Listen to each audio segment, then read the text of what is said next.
Marquer l'histoire en créant la première agence de notation africaine. Telle était l'ambition de Stanislas Zézé. Et de l'ambition, l'homme aux chaussettes rouges n'en manque pas. Expert reconnu dans le monde de la finance, investisseur dans l'immobilier de luxe, conférencier, l'entrepreneur veut inspirer la jeunesse africaine. Alors, je fais une pause de la vidéo, après je vais la remettre pour faire un petit commentaire. Voilà quelqu'un, dès que je l'ai vu la première fois, je l'ai détesté. Bon, détester, c'est trop dit, mais je l'ai pas gobé. Voilà, parce que je l'ai vu dans une vidéo. Je pense qu'il avait... Je l'ai jugé en fait. Voilà, il avait une cigare dans la bouche comme ça, en pleine rue, je sais pas, quelque part en Europe. Il se baladait. J'ai dit voilà. Voilà des gens, hein, au lieu d'être des exemples pour la jeunesse, regarde-moi un gars comme ça. Et tout de suite, j'ai vu que c'est un bêté. J'ai dit, bon voilà, les bluffeurs là. Et il avait la cigare dans la bouche comme ça. Hein. Et vous voyez, c'est ça notre mal en tant qu'Africain parfois, c'est de juger les gens sans les connaître. Et puis plus tard dans une émission, je ne sais même plus c'était laquelle, bon, sans faire de pub, je l'ai vu en train de parler, hein, de dire un peu ce qu'il fait. J'ai dit, mais waouh, ça, voici un cerveau de l'Afrique. Et puis de plus en plus, j'ai vu d'autres vidéos sur lui, hein, de qu'est-ce qu'il fait, de comment il a bâti son entreprise. Nous, entrepreneurs, c'est vraiment un modèle pour nous. Et puis j'ai commencé à l'aimer, franchement, hein, à l'aimer sans le connaître. J'ai vu un peu sa manière de s'exprimer, il a de la classe, quelqu'un de simple, de rigoureux. Voilà, on a besoin de gens de rigueur dans le travail. Hein, quelqu'un qui s'impose, hein, par sa manière de faire et d'être. Il a même imposé son style vestimentaire, la chaussette rouge. Et de plus en plus, je commence à m'intéresser à lui. Je commence à l'apprécier, même si je ne le connais pas. Alors, c'est ce qu'on doit faire en tant qu'entrepreneur. Et voici quelqu'un, je peux balancer ses vidéos, même sans le connaître. Relayer ses vidéos sans le connaître. Parce que aujourd'hui, je sais et je sens quelqu'un qui apporte à l'Afrique. Vous voyez pourquoi c'est très mauvais de juger, dès la première vue, de juger quelqu'un sans l'avoir connu. Donc, ma leçon, j'ai appris une leçon. Et la leçon que j'ai apprise, c'est que je ne peux pas juger quelqu'un ou me faire une idée, en tout cas négative, ou même positive sur quelqu'un sans l'avoir bien connu. Bon, connu, pas forcément l'avoir rencontré, mais sans avoir eu le maximum d'informations sur ce qu'il est et sur ce qu'il fait. Vous savez, parfois on balance des vidéos des gens, parfois c'est des pasteurs, des hommes influents, hein, on balance un coupon de leurs vidéos ou bien de leurs prédications.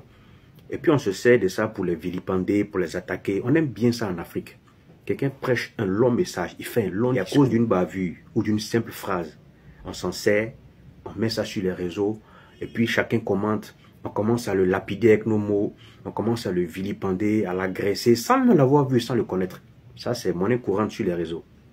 Les gens qu'on ne connaît pas, on se permet de les juger, d'écrire des commentaires sur eux. Bon, Dieu merci, moi je n'ai fait aucun commentaire sur lui. J'ai vu la vidéo dans le temps, j'ai dit voilà un bluffeur. Mais aujourd'hui, avec du recul, les informations que j'ai reçues sur lui montrent que c'est quelqu'un sur qui l'Afrique peut compter. Oui, on dit l'une des premières entreprises, écoutez-moi bien, hein, de notation financière. J'ai vu une des vidéos où il disait que quand il commençait, il n'y avait pas encore des gens sur ce marché-là. Et son parcours est inspirant. En tout cas, moi, je suis vraiment impressionné par son parcours. Et Monsieur Zézé, beaucoup de courage à vous. Désolé de vous avoir jugé sans vous connaître. Ça, c'est le propre de l'Africain et de l'humain, en tout cas de certaines personnes. Et c'est ce qu'on doit rectifier dans notre manière de voir les choses. Voilà, arrêtons de juger les gens, hein, sur une vidéo, sur une phrase, voilà, sur des bouts d'activité ou d'événements. Ce n'est pas bon. Donc, je vous mets le reste de la vidéo, j'ai vraiment apprécié. Et puis à la prochaine, pour d'autres commentaires, c'était qui je votre serviteur. Et n'hésite pas à afficher sa réussite sur les réseaux sociaux. Nous avons suivi Stanislas Zézé dans son quotidien. Un quotidien à 200 à l'heure.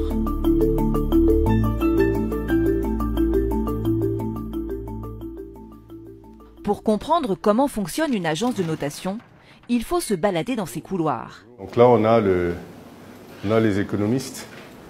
Ici, l'ambiance est plutôt studieuse, surtout quand arrive le boss. Et ils ont commencé à envoyer la doc? Non, pas encore. Aucune doc? Pas encore, Reçu non. aucune doc? Non, pas Rien du encore. tout? Ça a été lancé quand? Hier. Ah, hier, d'accord, ok. On travaille avec la documentation que nous donnent les entités notées. Donc évidemment, il y a des questions. Ils appellent certainement ces gens-là, parce qu'après, il y a des entretiens qui sont organisés avec les entités notées. Et qu'on va prendre les informations du marché pour les confronter avec les informations que nous donnent les entités notées. Les analystes utilisent les mêmes méthodes que celles des agences mondiales comme Moody's, Fitch et Standard & Poor's. Et parfois, la note varie. Nous, on peut dire par exemple que la Côte d'Ivoire est A, et puis notre agence va dire la Côte d'Ivoire est A+, donc c'est un cran. Parce qu'on utilise les mêmes informations, c'est la même méthodologie, donc l'approche peut être différente. C'est l'approche qui est différente qui fait que justement, il peut y avoir une différence d'un cran. Mais il ne peut pas avoir une différence de plus d'un cran, sinon il y a un problème dans la documentation. Un travail rigoureux, minutieux, tout comme Stanislas Zézé qui ne supporte pas l'à peu près. Et ce n'est pas ses collaborateurs qui diront le contraire, comme Mariette, la vice-présidente. Il est un peu, les gens le craignent un peu parce que c'est un peu stressant en fait quand il est là, mais sinon dans l'ensemble c'est quelqu'un qui aime le travail bien fait. Donc quand on comprend que c'est ce qu'il veut, après le reste, bon.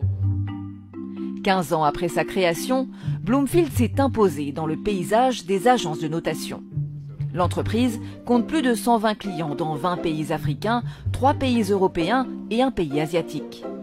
Une réussite qui s'affiche partout sur les murs. Le Big One de la notation garde un souvenir ému de ses débuts. Alors, je vais vous montrer ici mon petit Hall of Fame. En réalité, j'ai sélectionné que 4 notations. Ça s'appelle des fiches de notation. Et la toute première, c'est le port autonome de San Pedro. Ça, c'est magique, ça. Parce que ça, c'est par là que tout a commencé. La première notation a donné A-, risque faible, ok, A- risque faible à long terme et A3. Risque faible également à court terme. Quand je vois l'évolution de ces 4 sociétés, je vois la contribution de la notation financière. Je me rappelle à l'époque, quand on a commencé à noter Pétrolivoire, c'était une PME moyenne. Aujourd'hui, c'est une grosse entreprise ivoirienne. Et c'est une fierté pour nous de voir tout ça, parce que la notation a contribué. Depuis, il a distribué beaucoup de bonnes et de moins bonnes notes, conscient de son pouvoir d'influer sur la crédibilité des entreprises et des États, avec un objectif, en faire un outil pour le développement du continent. Aujourd'hui, les marchés financiers intègrent nos notations, donc on a changé déjà la dynamique financière en Afrique. Ma vraie préoccupation, c'est que les Africains s'approprient leurs propres outils dans leur propre environnement. Parce qu'en réalité, les outils venus de l'extérieur ne sont pas toujours adaptés, ils ne sont généralement pas adaptés. Et donc, pour que l'Afrique se développe, il faut qu'elle crée ses propres outils dans tous les secteurs d'activité.